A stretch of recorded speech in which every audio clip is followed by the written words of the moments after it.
What's going on, everybody? Mrs. Sly, aka Sly Pro Max, leader of the MNMGA movement, Make Nigeria Men Great Again. And today I've got an interesting one for you.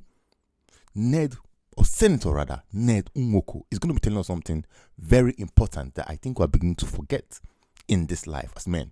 Something that you men are afraid to voice out, but I myself said I will still keep hammering on topics like that. So today it's going to be quite a sensitive one. You might get quite triggered, like I always say, but like I also say, if you enjoyed it, hit the like button, comment, and subscribe. And if you don't, thank you for watching. Now, over time, men were told that you have to work very hard, get enough resources, and at the end of the day, you will be settled or married to a virgin. Or you know what? This is a family show. I'm not going to say V. I'm going to say a virgin Atlantic lady. Let's leave it that way. So after all the hard work as a man, you will be entitled to settle down in marriage to a virgin Atlantic lady. Ladies, on the other hand, were also told that as reward for being a respectful lady, reward for keeping yourself, you will be entitled to settle down with a hardworking man who has enough resources to provide for you and provide for the kids. Take note, the whole family. But guess what? There is a bit of a problem now. You see, the society has made we men, because I'm here to advocate for men, drop our standards. But they have told women to keep their standards up high. What am I talking about? You see, these days, if you come out as a man to say, I want a woman who has not been tampered with, I want a woman who has not been touched, the society will come for you. But the women, they have told them, no matter what, always keep these standards up high. That is what they've told them. But before I get deep into that, I want to have a lady here who's going to show us, or who's going to tell us a couple of informations that we don't understand or we don't accept the truth about, but it's about being a virgin Atlantic lady. Let's roll the tape right here. Virgin because I choose my morals. Okay. I don't value, it's not, even whether you're a virgin or you're not virgin, it's not, the reason why I am a virgin right now is because I chose to be a virgin, not because I didn't see reason not to be a virgin. It's not if there's reason tomorrow. So in that case, exactly, that means you're willing to put it on the line. That reason is not a good enough reason for me. So say that, I'll say Between that. life and death. Die. You rather die Yes. as a virgin. That person is using me. You said that the virginity is by Don't choice tire because about. you've not Don't really keep your seen a virginity reason. and die. In a situation of life and death, in exchange for your virginity, yeah, you still would choose to die. Because I would be a slave to that person. Well, guys, quite a lot said on that video there. Quite a sensitive one. A lot to break down, which I'm not going to go into right now. But I want to use that video to communicate to you guys the importance of sex in life. You see, most of you do not know that the spiritual connotation behind sex is greater than you can imagine. The psychological connotation behind sex is greater than you can imagine. And most especially, the biological connotation behind sex is greater than you can imagine. One thing I'm going to tell you is this. If you marry a woman who is not a virgin Atlantic lady, who has been with so many men, so many passengers, the probability of you satisfying her when it comes to the confluence game is 0 to none. In biology, there's something we call female pair bonding, and this is the ability of a woman to pair up intimately, to connect intimately with a man. Now I ask you this simple question. A woman who has been pairing up intimately with 1,000,001 men, somebody tell me please, how can there be female pair bonding with you, the husband? And this leads me to my next point. Ownership. You see what the lady said right there in the last video? She said, Because I would be a slave to that person.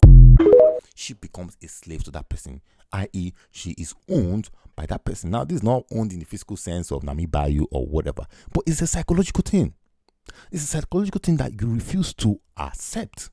Finally, I'm going to bring it down to the egotistical point of view. You see, I said earlier on as a man that society and nature has bestowed upon you that responsibility to provide. So you get married today, you provide the bride price. You have a family, you provide the home. You have kids, you provide the money to have the healthcare, you provide the money for the school fees. Well, there is no problem with that. But when you ask a woman a simple question, which is, what do you bring to the table? What does she tell us, guys? Somebody tell me. The one thing the lady tells you is the fact that I have given birth to babies for you. Is that not more than enough to bring to the table? You see, as a man, I would say, oh no. What of the greatest things the woman can bring to you? Once I say the egotistical point of view, one of the greatest things the woman can bring to you is her virtuosity. It's her Virgin Atlantic state. It's her smooth, untampered, without blemish state to that confluence point. I will not say much on that, but here is Senator Ned Nwoko, one of the greatest Nigerian senators today, making a point. A senior legislative aide was kidnapped and killed. If a guy like him had a gun, a licensed gun, he wouldn't have been picked like a chicken. If you are speaking for the government and you say that the government doesn't have the money to recruit more policemen, and there are many people who want to be recruited, then allow people to defend themselves. Give the opportunity to those who want to have guns to have them. So the banking sector is a major problem. Of course, I could probably say that about 40% of the problem of Nigeria. My uncles had brought some local girls from say, you marry this woman, but I said no, they don't meet what I want. You have a taste. Oh yes. I mean, well, you must have been a man of vision to be able to cite a woman and say, I see something in this woman to marry her. I mean, for her particularly, I married her because she is from my place. I can't marry a woman who is not a virgin. Well. Quite a heavy one he said there. Sometime in another video, I'm going to go into the issue of Nigerian men owning guns. Yes, I support it. Legalize guns for Nigerian men. But on the main topic for today, he said he cannot marry a woman who is not a virgin. Now tell me, guys, this man right here, a traditional man who knows his words, who knows what he brings to the table, has decided to not settle for less. So why should you work so hard, establish yourself, only for you to settle for a woman who has no respect, who has no care in the world for her own body? I will say this and I will say it again. Men should marry virgins. I'm going to end with this note here. You see, when a man comes out here, because I know a lot of women have a question in their mind to ask me, and I'm going to answer a question right now. When a lot of women hear men say they want a virgin, the only question a woman can ask you back, in the name of because conscience is judge am, the only question she will ask you back is, are you a virgin? Well, guess what, ladies? If you also say you want a man who makes 6 figures, who has a house, who has a car, I want you to answer my question. Do you have a house?